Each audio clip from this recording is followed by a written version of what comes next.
Siapa dulu yang Mas? Ini ambil ini mikrofonnya. Jalan nggak? Tes dulu, tes. Udah nyala.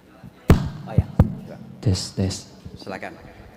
Silakan Pong ditunjuk siapa Sing. yang akan bertanya. Ya, ini beliau udah berdiri.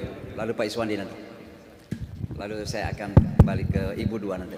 Ya, terima kasih. Assalamualaikum warahmatullahi wabarakatuh. Salam. Dengan siapa Pak? Dengan Gita dari Elmhurst tinggal. Tadi untuk Pak Anies nanya nih, tadi salah satu pilar adalah demokrasi adalah satu, nggak adanya oposisi yang kuat. Kalau boleh ngomong, kenapa nggak Pak Anies nih jadi oposisi yang benar-benar greget nih soalnya. Soalnya kalau dari saya nih kelihatannya kurang greget nih Pak Anies sebagai oposisi. Kan tujuannya untuk kebaikan Indonesia juga gitu. Ya itu aja sih, mohon tanggapannya gimana perihal itu. Kalau greget tuh kayak apa ya? Baik, ya Pak Iswandi silakan. Beliau di sini. Pak Iswandi ini perwakilan kopi kita di sini. Terima kasih Pak. Assalamualaikum warahmatullahi wabarakatuh. Assalamualaikum. Ya, terima kasih atas waktunya. Saya Iswandi Pak. Tadi Pak Anies sudah menjelaskan bahwasanya itu masalah tadi munculnya rasisme, kekacauan di dunia ini sekarang ini kan hampir merata di mana-mana. Nah, saya melihat di kita itu selain ini dunia yang begini, situasi kita itu juga ditambah dengan masalah etika Pak. Itu tadi Pak Anies etika yang kita, ya di sana itu kelihatannya memang artinya diperburuk oleh itu situasinya. Jadi kemudian juga kita itu tadi mungkin tadi kan udah rekan sebelah ini menyatakan untuk memilih pemimpin-pemimpin kita masa depan itu juga diperlukan edukasi politik. Menurut Bapak gimana? Ini rakyat kita ini kan edukasi politik itu sangat penting juga. Tapi bagaimana cara untuk mengedukasinya ini juga perlu ke tenaga ya Pak Anies ya barangkali. Karena seperti Pak Anies kan selalu menyatakan bahwasanya kita itu kalau berdialog, berdebat itu dengan gagasan, bukan dengan slogan-slogan. Sekarang ini kan rakyat kita itu banyak yang terkesima, terlena oleh slogan-slogan Pak. Yang joget-joget malah senang, malah dipilih-pilih gitu Pak. Yang ini artinya yang Pak Anies penuh dengan gagasan-gagasan. Artinya mengutarakan gagasan, ini akan dibuat seperti tadi 40 kota itu. Kita dengar itu waktu zaman kampanye Pak Anies itu. Saya rasa itu memang cukup artinya rasional gitu Pak ya. Punya jalan ke depan. Nah ini keadaan kita tuh kadang-kadang kalau Pak Anies nanti suatu saat mana tahu ya itu tadi Pak Anies bersedia untuk memimpin nasional kita lagi, maju lagi. Apakah kira-kira yang Bapak pertama-tama lakukan? Yang laksanakan. Terima kasih.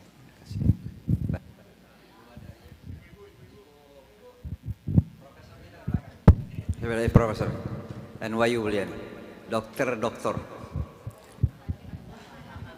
Profesor di kedokteran NYU. Bismillahirrahmanirrahim. Assalamualaikum warahmatullahi wabarakatuh. Perkenalkan saya Endin. Izin bertanya Bapak. Pertama, kita sering dengar slogan warga jaga warga. Nah, saya ingin tanya, menurut Bapak, apa kontribusi paling realistis yang bisa kita berikan sebagai diaspora Indonesia untuk Indonesia? Karena kita sedang di sini. Jadi apa kira-kira menurut Bapak yang paling realistis sebagai diaspora Indonesia di luar negeri untuk membantu Indonesia?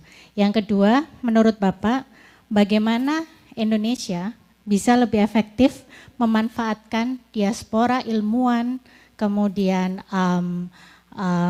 peneliti di luar negeri, serta teman-teman mahasiswa yang sedang menempuh pendidikan di sini. Jadi kira-kira bagaimana supaya Indonesia ini bisa lebih efektif untuk memanfaatkan ini. Sekian, terima kasih. Assalamualaikum warahmatullahi wabarakatuh. Kerudung hijau. Sudah angkat tangan dari tadi. Ya.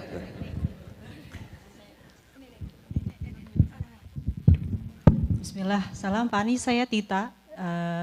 Sebelumnya berkarir 5 tahun di bidang ekonomi dan keuangan syariah di Indonesia sebelum studi di Columbia University. Kami ingin mengundang Bapak, kebetulan Masya Allah Indonesia bisa mengadakan konferensi internasional di World Bank, namanya International Islamic Finance and Economics Conference for Sustainable Development, yang dimana tahun ini adalah tahun kedua, dan memang banyak sekali dibantu dengan Pak Wempi sebagai Managing Executive Director di World Bank untuk Asia Pasifik. Jadi tahun ini keduanya kalinya Indonesia bisa organize that kind of conference dan bahkan bisa mengundang nggak cuma dari Indonesia, Pak Anies, tapi dari negara lain juga untuk present dan jadi partisipan. Mungkin karena Bapak sering kesini, kami mengundang Bapak tanggal 15 sampai 16 Juli di World Bank, Bapak, di World Bank di Washington DC. Kebetulan saya juga panitia di sana. Juga mengundang Bapak Ibu sekalian juga kalau misalnya berkenan untuk ikut kegiatan tersebut. Mungkin karena saya backgroundnya juga ekonomi syariah dan di sini saya di Columbia belajar tentang sustainability management, Bapak. Saya lebih mungkin beda dengan dari yang lain. Saya ingin tanya kepada Bapak. Dulu saya kerja juga di Komite Nasional Ekonomi dan Keuangan Syariah dan merasakan juga saat Bapak menjabat banyak kebijakan-kebijakan yang sangat pro dengan ekonomi syariah. Nah, menurut Bapak mungkin memang ekonomi syariah ini kan memang niche ya Pak di Indonesia, tapi what is your aspiration atau mungkin Bapak melihat peluang opportunity perkembangan ekonomi dan keuangan syariah di Indonesia gitu Bapak untuk mendorong perkembangan ekonomi nasional. Terima kasih Pak Anies. Assalamualaikum warahmatullahi wabarakatuh. 4 orang. Saya kira itu dulu 4 orang ya, 2 laki, 2 ibu-ibu. Nanti akan kita kasih lagi second round, third round insya Allah. Waktu kita masih panjang. Silakan Pak Anies. Bismillah. Ya,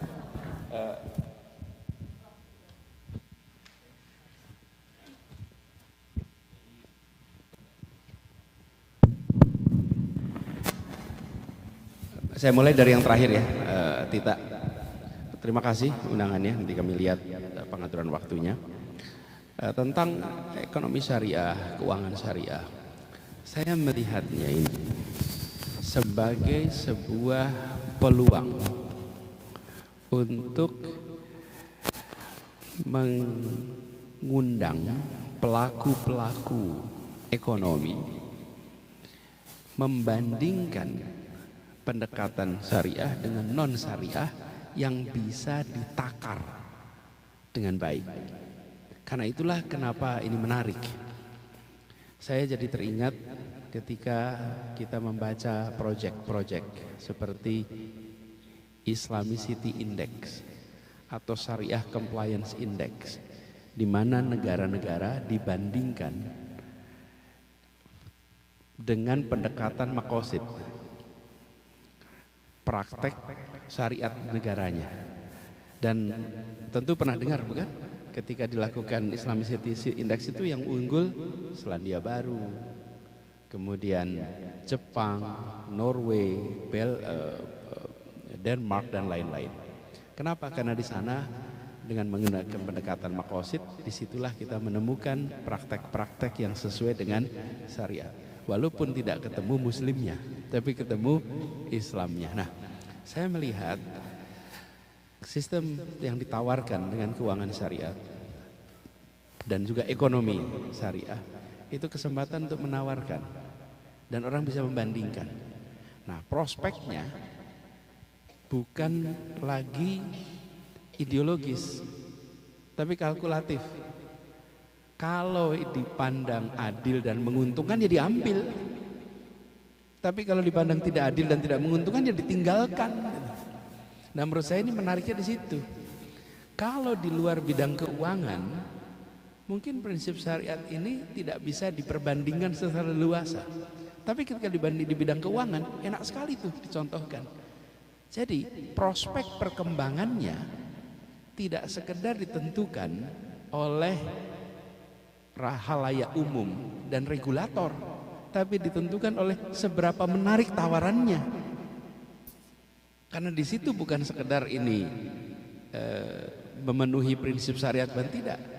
Kalau kemudian ini menarik dan digunakan juga oleh mereka yang non muslim, berarti ini adalah tawaran yang fair, ini tawaran yang menarik. Tapi kalau yang menggunakan hanya muslim, Maka justru di situ pertanyaannya, sayang-sayang bukan? Dan kalau kita lihat, salah satu negara yang paling banyak memberikan perhatian secara akademik di Inggris, bukan? Inggris salah satu negara yang di situ punya studi tentang keuangan syariat, ekonomi syariah yang paling maju di antara negara-negara lain. Itu faktanya, itu menunjukkan bahwa peluang. Jadi saya melihat ini kesempatan untuk menawarkan dan meyakinkan bahwa prinsip syariat ketika diterjemahkan dalam bentuk ekonomi dan keuangan menghasilkan sistem yang berkeadilan dan sistem memberikan kebermanfaatan bagi semua. Jadi mudah-mudahan kita yang dikerjakan itu akan punya dampak lebih besar lagi, insya Allah. Prof ending ya. Jadi terima kasih. Ini pertanyaan jaga warga jaga warga. Ini slogan yang biasa kita gaungkan ketika di Jakarta dulu. Ada pertanyaan, apa yang bisa dikerjakan oleh diaspora Indonesia? Saya rasa peluangnya banyak sekali sebetulnya. Nah, justru carilah lembaga-lembaga kredibel di Indonesia untuk jadi mitra di dalam mengkonsolidasikan dukungan kerja warga diaspora untuk warga Indonesia. Dari mulai isu kesehatan sampai isu infrastruktur, peluangnya ada. Infrastruktur misalnya, ini teman-teman banyak yang mengerjakan proyek pembangunan jembatan nih di desa-desa, termasuk kami mengerjakan itu. Ini teman-teman diaspora bisa itu ikut bantu di situ. Jadi peluangnya banyak ini. Tinggal kita cari mitra untuk melakukannya. Jangan sampai kita kalah dengan negara lain. Kenapa kalah dengan negara lain? Saya datang di berbagai acara, ada Idul Kurban misalnya, itu masif sekali. Kurban dari mana? Dari Turki. Jadi umat Islam di Turki berkurban di Indonesia. Lalu itu kambingnya, sapinya, semua dikasih tanda. Ini adalah kurban dari Turki. Nah, diaspora kita itu sebetulnya bisa, tapi harus ada partnernya. Sehingga sebagai sebuah gerakan diaspora itu punya gaung dan itu menginspirasi yang lain. Mungkin masing-masing kita pada korban di kampungnya masing-masing. Tapi kan nggak ada tulisannya itu, bukan? Nggak ada tulisannya korban dari diaspora Amerika misalnya. Karena itulah penting menurut kami perlu ada partner sehingga dia bisa bergaung dan mengajak yang lain untuk melakukan hal yang sama. Karena saya yakin semua di sini kalau pada korban ya di sini ya di kampungnya, bukan? Malah mungkin lebih banyak korban di kampung yang lebih gampang, bukan? Korban di sini kan repot itu. Saya pernah Ustaz Samsi, teman-teman di Chicago itu, Idul Adha kami pengen kurban motong sendiri. Kan harus di slaughterhouse di sini. Nggak boleh motong sendiri. Cuman dasar mahasiswa kan, kita pengen motong sendiri. Dipotongnya di mana kalau boleh? Di bathtub. Di bathtub, potong kambing di bathtub. Namanya juga belum pernah, potonglah di situ. Apa yang terjadi? Anyirnya 2 minggu nggak hilang. Habis itu kapok, nggak mau berani lagi tuh. Potong kambing di bathtub. Nah, jadi buat Bu, yang saya usul itu. Yang kedua, ini perlu PR-nya dari Indonesia. Dulu Pak Dino Patijalal mengumpulkan, kalau nggak salah 2012 ya, diaspora sedunia dan bagaimana kita memerlukan dari dalam pemerintah memandang diaspora sebagai mitra yang perlu mendapatkan ruang karena ekspertisnya luar biasa.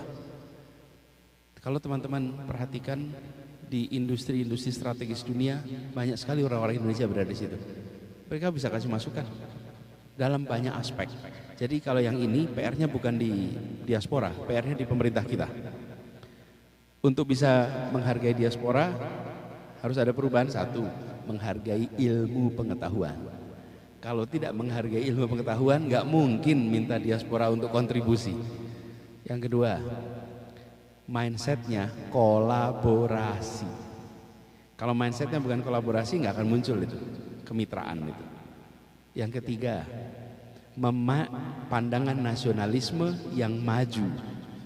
Adanya diaspora di luar adalah membawa nama baik kita, bukan sebagai orang yang dipandang dengan sinis oleh negara.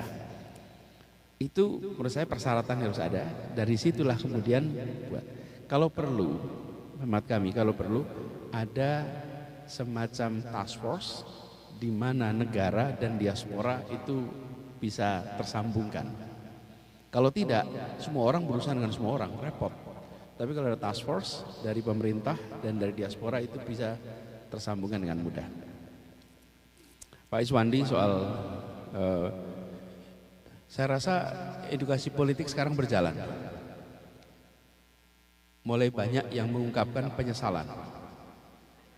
Itu bagian dari pembelajaran, Pak. Oh begini ya. Kan ada juga yang mengungkapkan rasa syukur. Itu bagian dari belajar. Ya memang proses belajarnya perlu waktu. Tapi ini adalah sesuatu yang harus dikerjakan, Pak.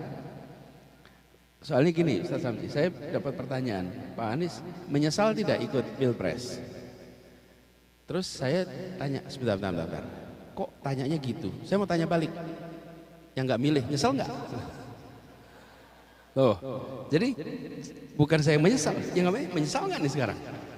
Nah, jadi saya melihat ini bagian dari belajar, adult learning process itu tidak diajarkan, tapi melalui proses experience, pengalaman sebagai pembelajaran itu adalah adult learning proses. Nah, saya rasa itu sedang terjadi. Yang saya khawatirkan bukan rakyat tidak belajar, Pak Iswandi. Yang saya khawatirkan adalah negara tidak netral dalam pemilu. Walaupun rakyat belajar, tapi kalau rakyat diancam, maka takut. Kalau kepala desa didatangi aparat dan dikatakan Anda harus pilih A, kalau A kalah maka dana desa akan kami audit. Wih, itu semaju apapun pikiran rasa takut mengalahkan itu semua.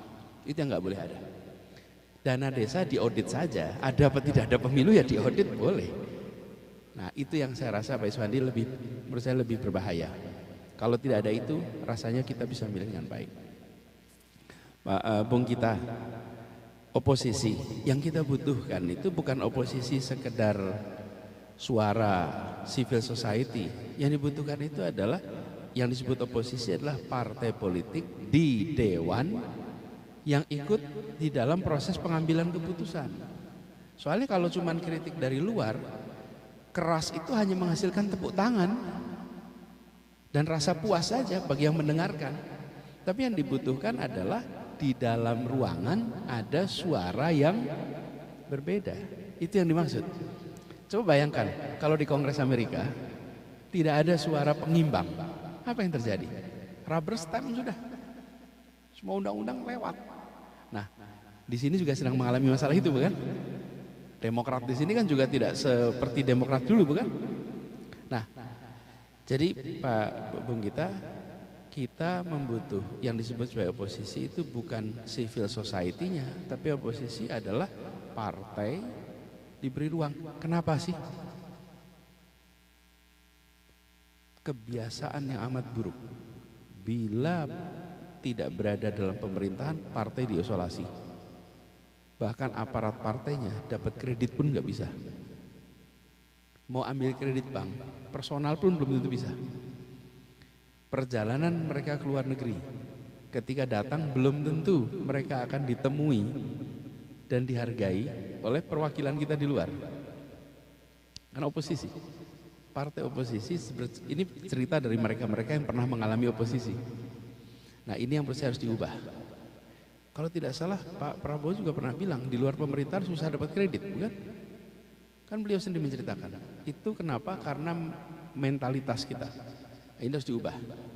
Jadi Pak kita yang dimaksud itu, adapun kita yang di luar tentu menyampaikan pandangan yang objektif. Salah ya dikritik lah. Nggak pas seperti baru-baru ini juga harus kita gitu ya Pak kita ya. Silakan Ibu Kuning. Silakan. Singkat padat, kenalin dulu diri.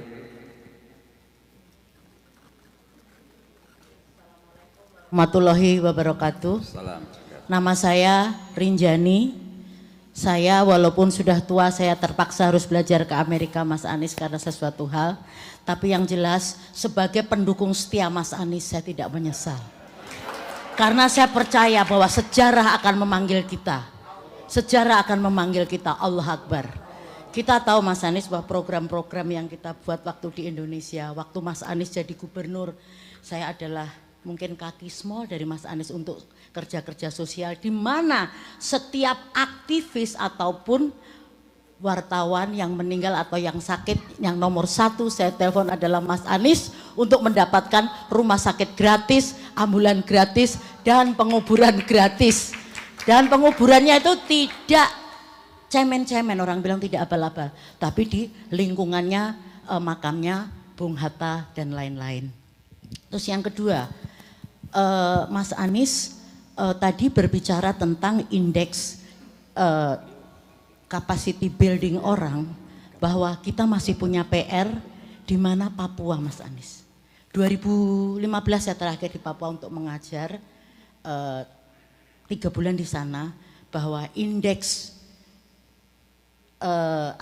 orang bilang indeks tentang bagaimana orang mendapatkan akses pendidikan yang murah, layak dan bermutu itu sangat susah sekali walaupun di sana ada Freeport. Kita nggak noise Mas Anies, kita mencoba untuk mencari jalan keluar.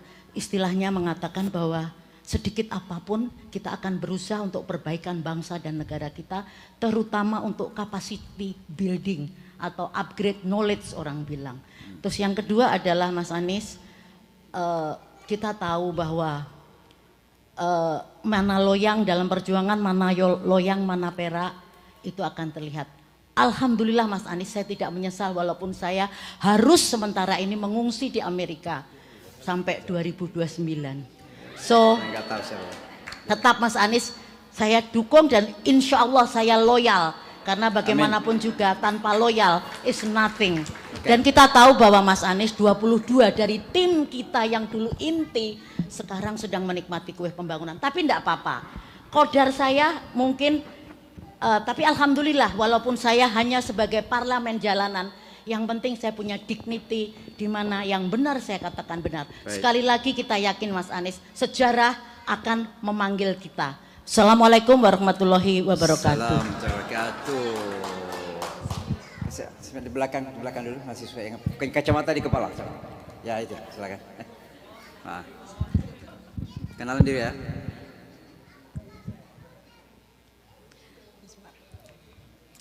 Assalamualaikum warahmatullahi wabarakatuh. Salam. Perkenalkan, nama saya Waude Siti Amanah. Saya baru saja menyelesaikan pendidikan master di NYU jurusan Industrial Organizational Psychology.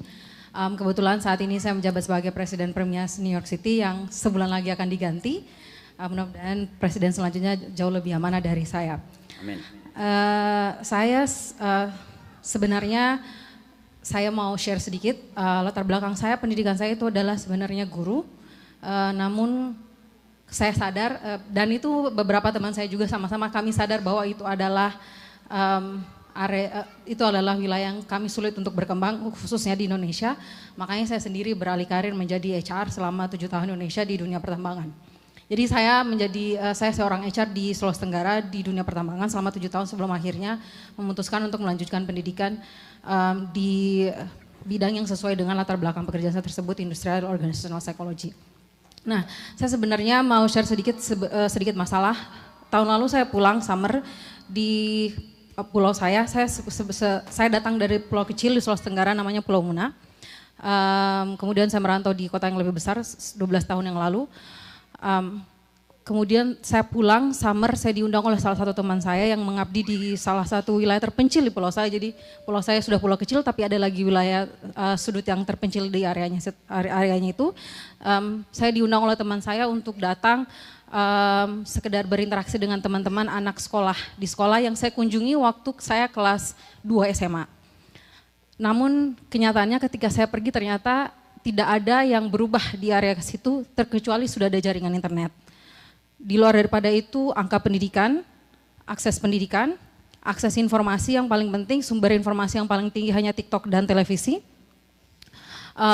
Jadi cara berpikir, makanya saya sangat relate sekali dengan apa yang di-share oleh Pak Anies tadi sebelumnya bahwa kami di daerah Sulawesi itu, khususnya daerah saya sendiri, pulau saya sendiri, merasakan gap kita yang sangat jauh sekali dengan teman-teman yang ada di Jawa. Sehingga kami yang kuliahnya latar belakangnya di daerah kecil itu tinggi sekali perasaan inferiority kompleks kami dibandingkan teman-teman yang ada di Jawa gitu. Nah kemudian, mohon maaf saya agak sedikit sedih. Karena ketika saya pulang itu, anak-anaknya masih sama, masih keinginannya itu tanam merica, menikah setelah tamat SMA, jadi kayak saya sebenarnya penasaran gitu. Kalau seandainya Mas Anies waktu jadi presiden, untuk kami yang daerah tengah, saya anggap daerah tengah ya, kami nggak dianggap daerah timur, nggak dianggap daerah Jawa, tapi kami kehilangan banyak benefit daerah terpencil. Contohnya misalkan sederhana LPDP. Jadi kalau daerah yang Papua itu kan masuk daerah ini ya, daerah terpencil, jadi banyak akses, misalkan kemudahan akses untuk mendapat beasiswa. Tapi kami sudah keluar daerah 3T, sementara mereka belajar bahasa Inggris. Saya sendiri dari latar belakang pendidikan, jadi tahu sendiri kurikulum yang kemarin itu sangat tidak cocok untuk kami yang daerah kecil.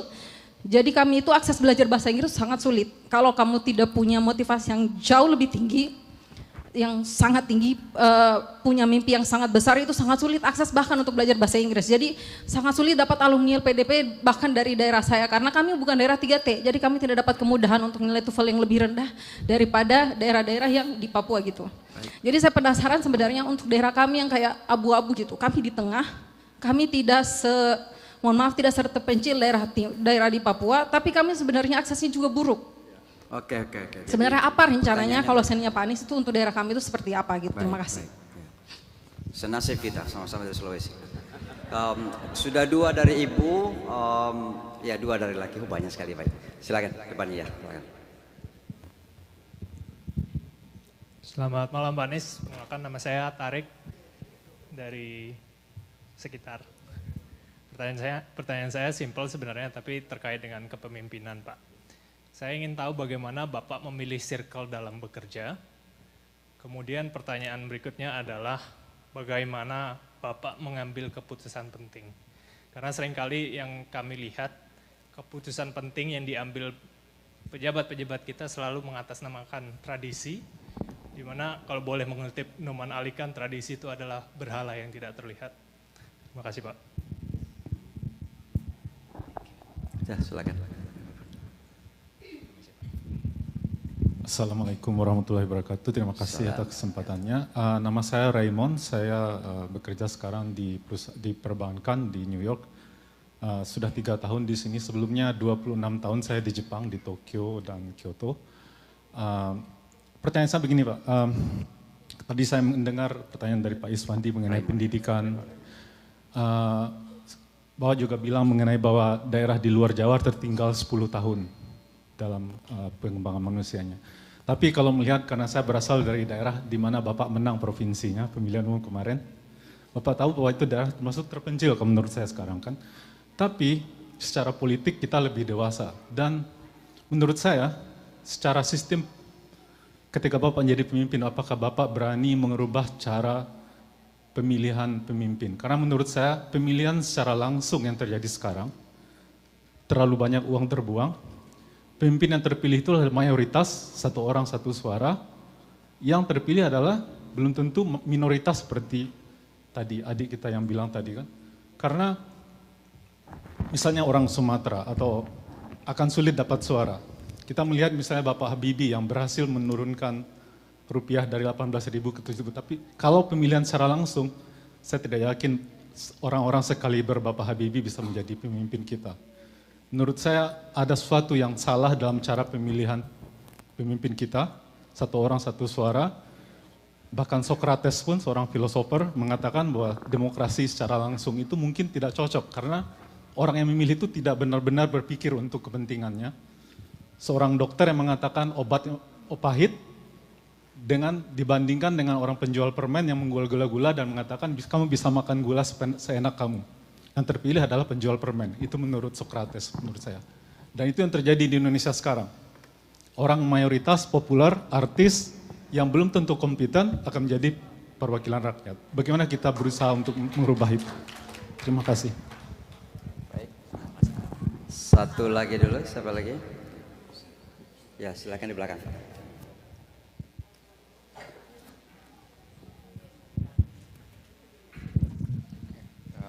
Selamat malam Kak Anies, saya izin pakai Kak karena saya anak AFS.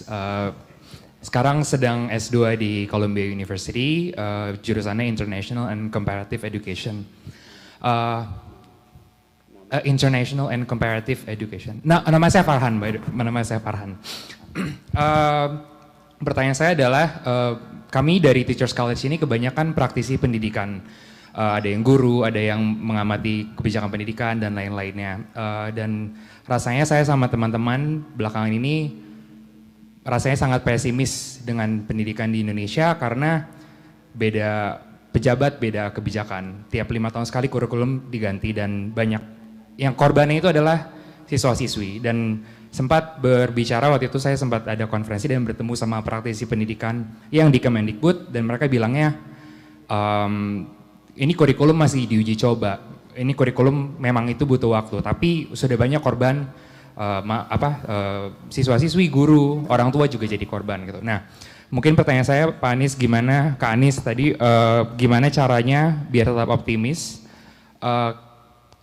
untuk tetap kembali lah gitu, kembali ke Indonesia dan juga fokus untuk memperbaiki sistem pendidikan karena kita semua tahu Pak Nadiem dikriminalisasi, sahabat Bapak juga Tom Lembong dikriminalisasi gitu. Jadi kalau kita nggak sejalan sama pemerintah sekarang, rasanya sangat mudah untuk masuk bui. Mungkin itu dari saya Pak Anies. Terima kasih. Baik, saya kira dijawab dulu, baru mudah-mudahan waktu masih ada dan kemudian kita satu round lagi. Bentar, setelah selesai ini.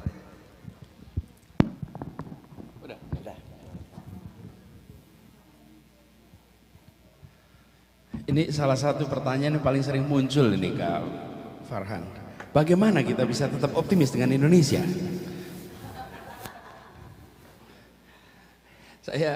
Jadi begini, kalau boleh usul nih, Farhan dan semuanya kita semua,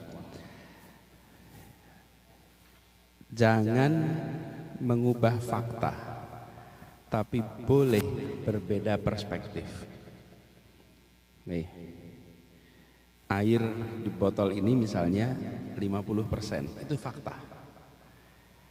Perspektifnya ada yang mengatakan setengah kosong, ada yang mengatakan setengah isi. Itu nggak apa-apa. Di situ kita boleh berbeda.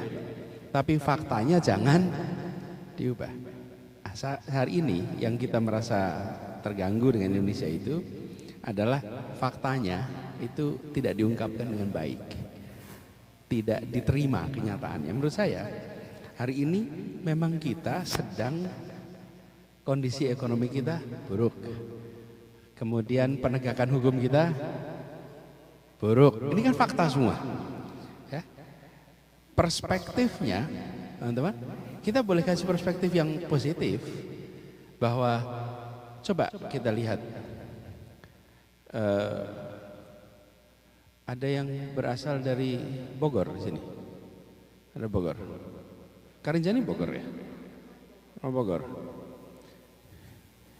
Tahun 70-an, kalau malam hari nggak ada yang berani ke Bogor malam. Dari Jakarta nggak berani. Saya sampaikan bahwa kalau kita bandingkan Indonesia hari ini dengan kemarin, kita tuh punya masalah juga dulu itu. Cuman masalahnya beda. Masalahnya beda. Ibu saya dulu kuliahnya di Bandung, rumahnya di Kuningan. Kalau sudah sore nggak berani berangkat ke Bandung, naik bis sekalipun nggak berani. Kenapa? Rampok di jalan, begal di jalan. Oke? Begal. Hari ini mau berangkat nggak ada masalah itu. Saya ingin menyampaikan adalah kita punya masalah terus menerus. Tapi insya Allah orang-orang baik dan waras di Republik ini juga bekerja untuk memperbaiki dan membuat Indonesia lebih baik. Jadi jangan pernah kita merasa nggak punya prospek, tidak. Cuman memang kondisinya kadang-kadang up and down. Peristiwa yang dialami kriminalisasi itu peristiwa-peristiwa yang munculnya bisa disebut seasonal. Ada masanya, habis itu masa itu lewat. Dan mudah-mudahan ini tidak berulang lagi ke depan. Tapi jangan karena sedang masa ini kemudian merasa Indonesia betul-betul nggak punya prospek nih ke depan. Kan kalau 3 tahun yang lalu kita ngobrol kan belum ada kriminalisasi seperti ini, bukan? Belum ada. Jadi jangan kita karena situasi jangka pendek begini lalu menghukum Indonesianya, jangan. Jadi dan jangan juga teman-teman mengatakan bahwa sudah sekolah tinggi-tinggi pulang ke Indonesia dikriminalisasi, maka yang pada sekolah jangan pulang. Jangan dong. Kenapa? Lah banyak yang nggak sekolah tinggi juga dikriminalisasi. Betul nggak?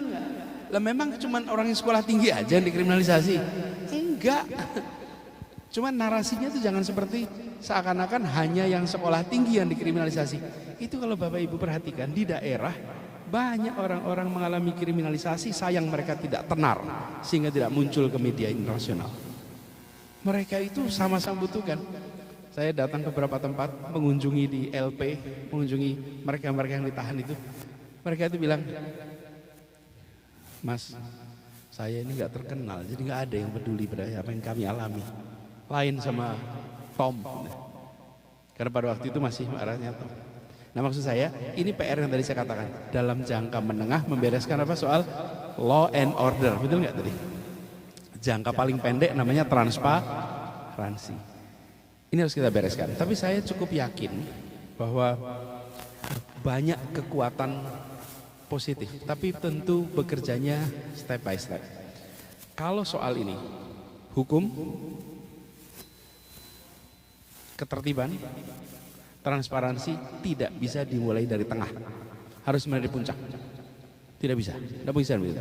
Saya sudah melihat di berbagai negara yang mengerjakan tuntas selalu mulai dari puncak, karena nilai itu merembesnya dari atas ke bawah.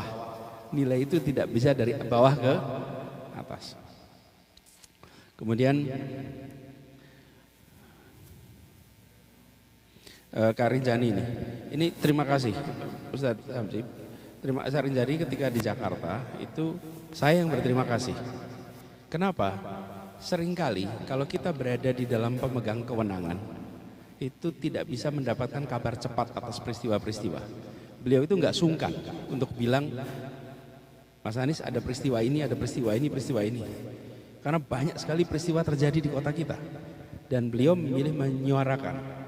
Terakhir di tempatnya Pak Rizal Ramli ya, kita sama-sama Pak Rizal Ramli. Ini aktivis yang sedang berada di pengasingan. Mudah-mudahan bisa pulang dengan selamat nanti ya. Ya, nanti harus diselesaikan nih nanti. Ya, ya, ini. Nah nanti itu soal lain lagi itu nanti. Gini, tapi yang diangkat soal ketimpangan Papua. Ketimpangan ini, tadi saya katakan juga untuk WAOD. WAOD Siti Amanah ya. WAOD sama Kak Rinjani ini sama temanya. Jika Indonesia ingin dipertahankan utuh, jawabnya adalah kesetaraan kesempatan dari mulai kesehatan sampai kesejahteraan. Kesetaraan kesempatan dari pelayanan kesehatan, sesudah kesehatan baru pendidikan, kemudian sampai pada soal prosperity. Kesetaraan itu harus ada. Hari ini yang diceritain WAOD, yang ceritain, saya tuh sering mengkhawatirkan kita tidak sadar bahwa saya ngomongnya pendidikan aja dulu. Anak lahir per tahun sekitar 5,4 juta anak di Indonesia. Lulus SD 98%. Oke. Lulus SMP 81%. Lulus SMA 64%. Itu kayak piramid tuh bentuknya. Oke. Jadi ketika SMA, sepertiga itu nggak lulus SMA. 2/3 yang lulus, belum dimasukkan perguruan tinggi. Ini kalau 1/3, kami pernah hitung, itu sekitar perangkatan 1,8 juta orang. Kalau kebijakan tidak diubah selama 10 tahun, berarti 18 juta orang tidak pernah lulus SMA. Di daerah-daerah. Nah, ini harus jadi perhatian. Caranya gimana? Caranya dikasih perintah. Begitu ada perintah siapkan makan siang di seluruh tempat, jadi itu. Betul nggak bisa? Begitu ada perintah, setiap bupati wali kota pastikan jumlah bangku SD sama dengan bangku SMP, sama dengan bangku SMA, insya Allah semua anak lulus sampai SMA, sampai SMK. Nah, lalu yang kedua, ongkos menjalankan pelayanan publik di wilayah-wilayah yang jarang penduduk itu memang lebih mahal. Tapi ya itu tanggung jawab dari negara. Kalau negara memang lebih mahal. Kami di Jakarta, wilayah kami itu 6. 5 di daratan, 1 kepulauan. Namanya Kepulauan Seribu.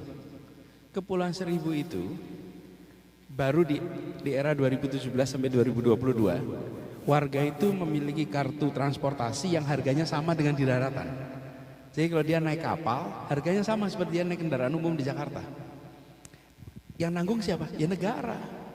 Kalau pulau di ibu kota saja tidak diongkosi dengan benar, bagaimana kita bisa mengirimkan pesan untuk pulaunya WOD ini yang di pelosok Sulawesi Tenggara? Jadi saya melihat harus ada alokasi anggaran ekstra untuk wilayah yang tantangan geografisnya besar. Papua punya uangnya, tinggal harus ada sistem manajemennya sehingga itu bisa terlaksana dengan baik. Ya, jadi PR-nya di situ. WOD, kalau boleh WOD lihat mission statement kita kemarin 2024. Kami membagi Indonesia berdasarkan sifat wilayahnya. Jadi bukan, teman-teman kalau ada kesempatan boleh lihat dokumen itu.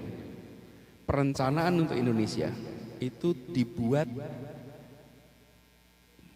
dipotong-potong untuk kawasan pesisir, untuk kawasan pegunungan, untuk kawasan pulau kecil, untuk kawasan Pulau Sumatera, untuk Sulawesi, untuk Kalimantan, untuk Jawa, itu beda-beda. Tidak satu program untuk semua wilayah. Kenapa? Karena kalau satu program semua wilayah, kecenderungannya orientasinya Jawa dan Jakarta. Lalu yang kedua, jangan kita membagi dengan kategori yang terlalu sederhana, tertinggal dan tidak tertinggal. Karena yang di tengah selalu tergencet. Keluarga miskin dan keluarga makmur. Nah yang di tengah itu nggak dapat apa-apa. Karena yang di tengah seringkali yang tidak dapat program, yang tidak dapat bantuan. Jadi saya setuju WOD tadi yang disampaikan soal melakukan itu jika kami sudah tunjukkan rencana itu.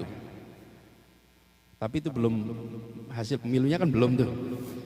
Tapi kalau itu dijalankan, maka tidak lagi program berbasiskan Jakarta atau Jawa, tapi sesuai dengan kebutuhan tiap-tiap daerah. Kira-kira itu. Lalu Torik, oh sebentar terus, Reman dulu Pak, Reman dulu. Pemilihan langsung itu bermasalah. Sumatera Barat Pak. Saya pernah jumpa dengan mantan wali kota dari Sumatera Barat juga, yang terpilihnya melalui proses pemilihan tidak langsung. Saya tanya, Pak, dulu kan Bapak dipilih tidak langsung. Kalau Bapak milih sama langsung sama tidak langsung, pilih mana? Dia bilang, saya pilih langsung Pak. Mantan wali kota tidak langsung. Kenapa? Ongkos tidak langsung itu lebih mahal dan tersembunyi Pak.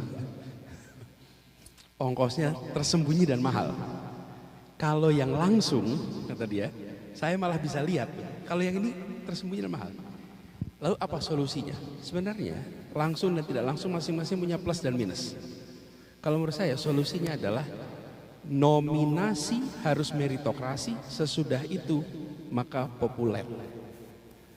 Nominasi harus meritokrasi, demokrasi. Sesudah itu silahkan rakyat pilih. Kenapa? Kalau yang diusulkan itu meritokratik, si A dan si B, maka salah pilih pun dapat yang baik.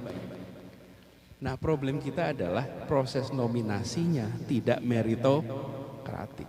Rakyat di dunia manapun ketika memilih tidak punya complete information, nggak punya. Yang punya complete information adalah elit. Kalau rakyat nggak punya, di sini pun begitu. Nah, hanya saja yang menominasikan harus memilih yang terbaik. Nah, itu biasanya kalau di dalam sistem politik ada istilahnya preliminary, ada istilahnya convention. Di mana-mana itu fungsinya adalah untuk menseleksi. Nah, ini yang nggak jalan di Indonesia. Kalau itu ada, maka proses politik populer aman dari sisi kualitas. Ini udah mau waktu maghrib ya. Masih ada. Usul saya seperti itu. Lalu Torik, beliau tanya, bagaimana memilih circle atau memilih orang untuk ditugaskan? Dengan berapa kriteria? Kalau circle terdekat yang membantu, syaratnya satu, berani menyatakan pandangan, dan saya yang bagian mendengarkan tidak boleh menghukum orang yang memberikan pandangan yang berbeda.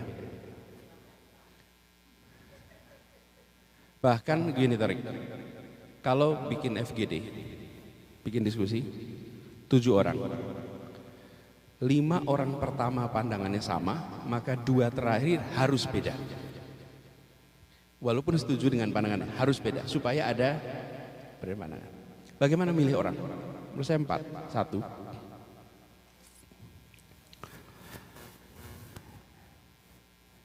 dia memiliki kompetensi. Yang kedua, dia memiliki relevansi. Yang ketiga, dia tak bermasalah. Kalau mengatakan bersih, kriteria bersih itu sulit. Ketiga, dia tak bermasalah. Yang keempat, memiliki rekam jejak yang bisa dijadikan prediktor untuk ke depan. Itu 4. Bonusnya 1, loyal pada ide dan gagasan yang sama dengan kita. Karena kalau tidak, itu masalah. Jadi pakai kriteria itu, Tarik. Lalu bagaimana ambil keputusan? Ambil keputusan juga 4 nih. 1, prinsip keadilan. 2, ilmu pengetahuan, data, objektivitas. 3, kepentingan publik, kepentingan umum. 4, aturan hukum, undang-undang. Nah, di Indonesia banyak birokrat kita urutannya terbalik. Aturan hukum dulu, undang-undang. Banyak aturan hukum yang nggak masuk akal. Banyak aturan hukum yang tidak berkeadilan. Karena itu prinsip nomor 1, adil. Nomor 2, ilmu, data, objektivitas. Nomor 3 adalah kepentingan publik. Nomor 4 baru aturan hukum. Ada satu hal, Tarik, yang tidak ditanyakan di sini, tapi mau saya sampaikan. Dalam mengambil keputusan selalu menghadapi dilema. Dan dalam menghadapi dilema harus berani untuk mengambil sikap. Apa dilemanya? Saya sering gambarkan sebagai kuadran. Garis vertikal, benar, salah, itu vertikal. Lalu horizontal, baik, buruk. Yang vertikal itu soal prinsip nilai, benar, salah. Yang horizontal itu konsekuensi, baik dan buruk. Kita, Tarik, inginnya selalu di kuadran 1, benar dan baik. Dalam hidup kita sering ketemu situasi ambil keputusan yang baik tapi tidak benar. Dan kadang-kadang kita harus ambil keputusan tidak benar tapi baik. Yang tidak boleh tidak benar dan tidak baik. Udah nggak benar secara nilai, nggak baik konsep. Tapi 3 kuadran itu pemimpin sering berada dalam dilema ambil itu. Kalau berada di kampus hampir selalu di kuadran 1 saja. Harus selalu benar dan baik. Semua riset ya harus begitu. Tapi di dalam hidup kita nggak ketemu itu. Dalam keputusan, jadi 4 memilih orang, 4 mengambil keputusan, dan bersiaplah untuk beroperasi di 3 kuadran. Kalau beroperasi di 3 kuadran, maka kita akan bisa menjelaskan keputusan itu dengan baik. Rasanya udah terjawab, Mas Andri. Terima kasih. Terima kasih. Hari ini azan 8.28 ya, jadi waktu hanya sekitar 5 menit lagi. Ya, masih ada lagi.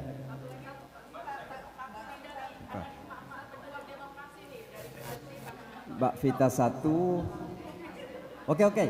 Ibu-ibu silakan 3 orang ini, tapi nanti dijawab singkat saja sama Pak Anies ya. Oke, silakan Mbak Vita. Yang singkat, langsung pertanyaan saja. Mana mikrofon tadi? Ya. Nama saya Vita, ibu-ibu dari Masjid Al-Hikmah. Ibu-ibu ini backbone-nya Masjid Al-Hikmah, Pak Anies.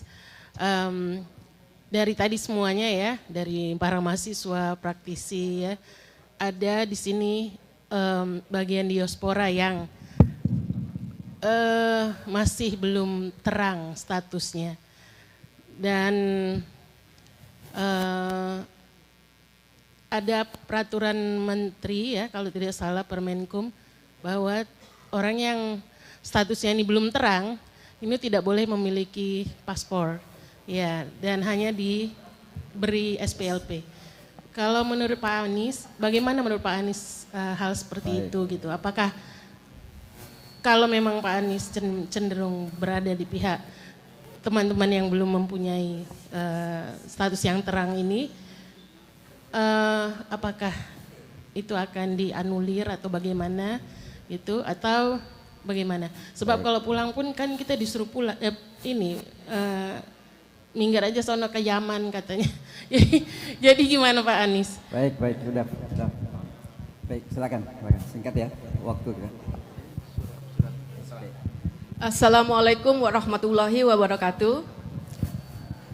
Nama saya Eka, saya ibu rumah tangga yang berdomisili di New Delhi.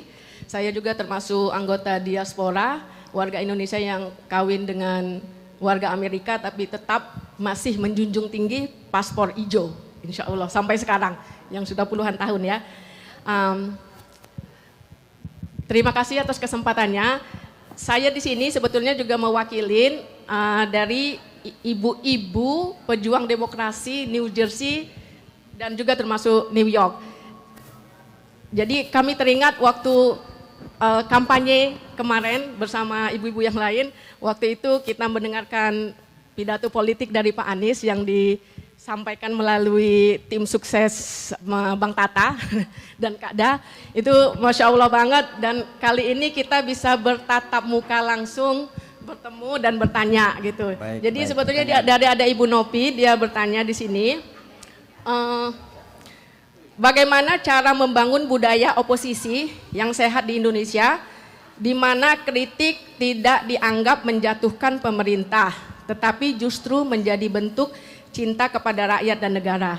Kemudian satu lagi kami juga mau menyampaikan bahwa ketika kampanye itu termasuk dead winter ya, dingin banget, kami masih tetap semangat for Pak Anies. Siap. Oke, itu yang satu. Ini sekarang ada pertanyaan dari saya.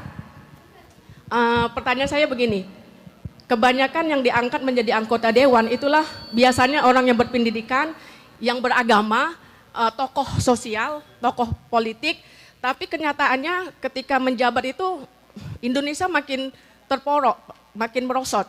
Jadi kalau kembali kepada macam revolusi mental gitu, mengingat ada satu buku yang saya pernah belajar, Mbak, itu Islam. sudah mau azan, jadi pertanyaan saja. Jadi mana yang lebih bagus? Apakah sistem pendidikan di Indonesia menciptakan orang-orang yang tidak berkualitas dan korupsi, ataukah dari pemerintahannya? Mana ini yang bisa merubah? Apakah harus dari masyarakatnya atau orangnya? Berarti itu lahir dari pendidikan. Jadi sistem pendidikan dulu yang dibenarkan, ataukah pemerintahannya yang mengeksploitasi bentuk sistem pemerintahan tersebut untuk menciptakan masyarakat yang Pertanyaannya bagus. udah ditangkap ya. Oke. Baik, terakhir sekali, silakan Bu. Saya cepat saja Pak Anies, Ya. terima kasih. Saya mungkin bukan anak Abah, tapi saya ibu Abah. Saya sebelum bertanya, saya ingin memberikan kredit kepada Ibu Ferry. Ibu Ferry ini, Ibu siapa lagi? Maaf. Ibu Ferry. Nama saya Nenti Alwi. Saya ingin memberikan kredit pada Bu Ferry, bagaimana perjuangan Ibu bersama Bapak, up and down-nya Ibu, luar biasa. Pertanyaan saya singkat saja Pak Anies, tentang degradasi moral. Terutama kita lihat sekarang ini betapa moral di Indonesia itu menyangkut korupsi, dan mohon maaf yang lagi sangat viral hari ini adalah LGBT. Pendapat Pak Anies bagaimana? Dan itu juga pengaruhnya kepada pemerintahan. Terima kasih. Silakan. Boleh. Azan, we have 2 minutes to go. Ya, udah masuk? Oke, azan aja dulu. Azan dulu. You make azan, then we answer. Sudah masuk waktunya memang. Oke, azan aja dulu.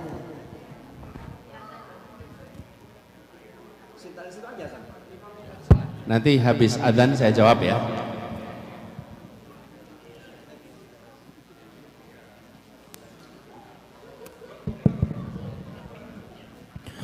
Allahu Akbar, Allahu Akbar, Allahu Akbar, Allahu Akbar. Asyhadu an la ilaha illallah, asyhadu an la ilaha illallah, asyhadu anna Muhammadar Rasulullah, asyhadu anna Muhammadar Rasulullah.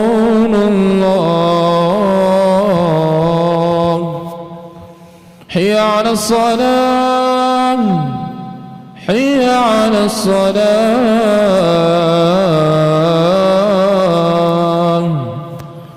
hayya 'alal falah, hayya 'alal falah.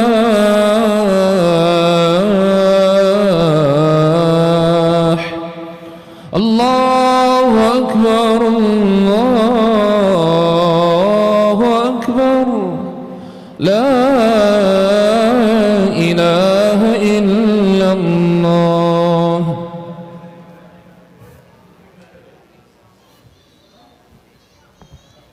Silakan.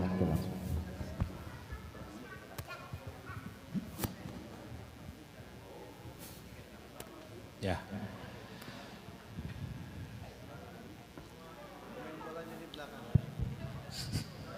Bu Neti terima kasih tentang ini Ferry-nya ada di sini nih, biar nanti kapan-kapan ya jawab sekalian tuh nanti.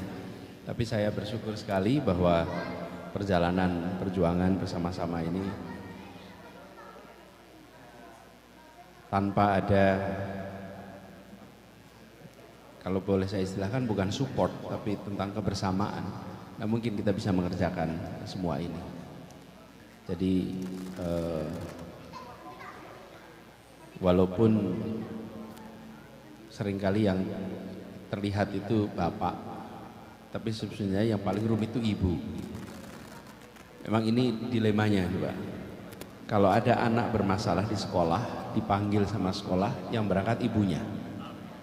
Pas anaknya berprestasi disebut nama bapaknya. Betul kan itu?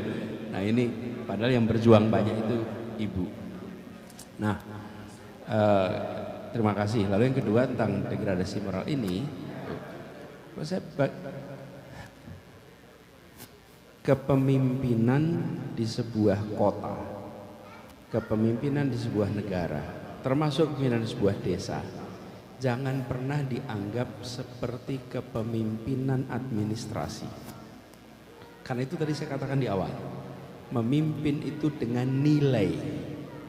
Karena itu kepemimpinan harus selalu menggaungkan nilai. Kalau pemimpin itu merasanya sebagai pemimpin administrasi, maka yang dibicarakan hanya urusan tata kelola pemerintahan, tata kelola pedesaan, tata kelola perkotaan, bukan. Pemimpin ini adalah memimpin dengan menggunakan nilai. Jadi persoalan-persoalan moral itu juga menjadi bagian dari tanggung jawab yang harus disampaikan, dipesankan. Nah, yang kita sering lupa di pemerintahan ini, pada saat menyampaikan pesan itu didengar dan diikuti. Karena itulah jadilah pemimpin itu yang bertanggung jawab. Karena setiap kata-katanya, tindakannya itu adalah perbuatan hukum. Dan perbuatan hukum itu punya konsekuensi hukum, tapi juga itu perbuatan yang kemudian akan diikuti oleh rakyat. Jadi persoalan moral yang Ibu sampaikan tadi menjadi penting. Nah, narasi yang harus disampaikan, narasi jadi pegangan bagi seluruh jajaran. Jadi kalau Ibu sekalian sampaikan di Indonesia masalah narkoba misalnya, itu luar biasa. Tapi kita jarang mendengar dari pemimpin kota, dari pemimpin desa, pemimpin negara bicara soal narkoba. Begitu disentuh, itu jutaan rumah tangga langsung, ya betul itu masalah kita. Jadi saya setuju Bu, ini harus jadi perhatian. Pak Bu Ika, bagaimana kritik tidak dianggap sebagai melawan? Misalnya ya, nagih janji itu kritik yang paling sopan. Itu tidak mungkin dianggap melawan. Ada yang berjanji memberikan 19 juta lapangan pekerjaan. Nggak usah dikritik, Ibu tanya aja, mana janjinya? Menagih janji adalah bentuk kritik yang tidak bisa dianggap masalah. Namanya juga menagih janji. Jadi Ibu tagih janji aja Bu, tagih janji itu paling aman. Dulu janji apa, kenyataannya apa, itu saya usul Bu. Kemudian Bu Vita, gini Bu, bukan kalau menurut saya ya Bu Vita, soal ini bukan pandangan sayanya, tapi kalau saya boleh usul, bila ada peraturan yang menurut kita menyimpang, lakukan gugatan hukum. Lakukan gugatan hukum. Jadi harus ada proses menggugat. Nah, kebanyakan dari kita memprotes tapi tidak melakukan gugatan hukum. Apakah ini pernah ada gugatan hukum? Belum pernah. Sudah. Bukan, maksud saya gugatan hukum itu ke pengadilan, ke MA. Karena ini kan peraturan menteri.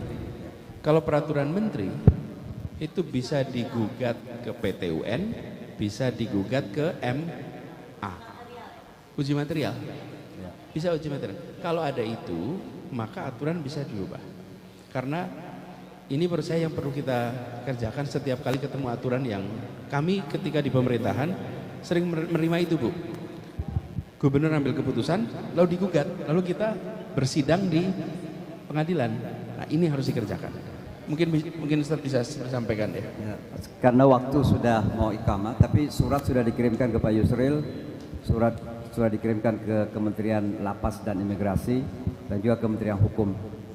Mereka sudah meeting tapi janjinya untuk memberikan solusi sampai sekarang belum terdengar juga. Tapi mereka di Jakarta sudah dapat surat yang kita kirim. Saya kira demikian Bapak Ibu sekalian karena sudah akan kamat. Saya kira demikian. Terima kasih Bapak Anies. Mudah-mudahan insya Allah sehat selalu. Kita tunggu kembali datang ke Masjidil Hikmah di masa yang akan datang. Assalamualaikum warahmatullahi wabarakatuh. Waalaikumsalam warahmatullahi wabarakatuh. Kepada ibu-ibu mohon untuk bergeser untuk masuk. Terima kasih banyak.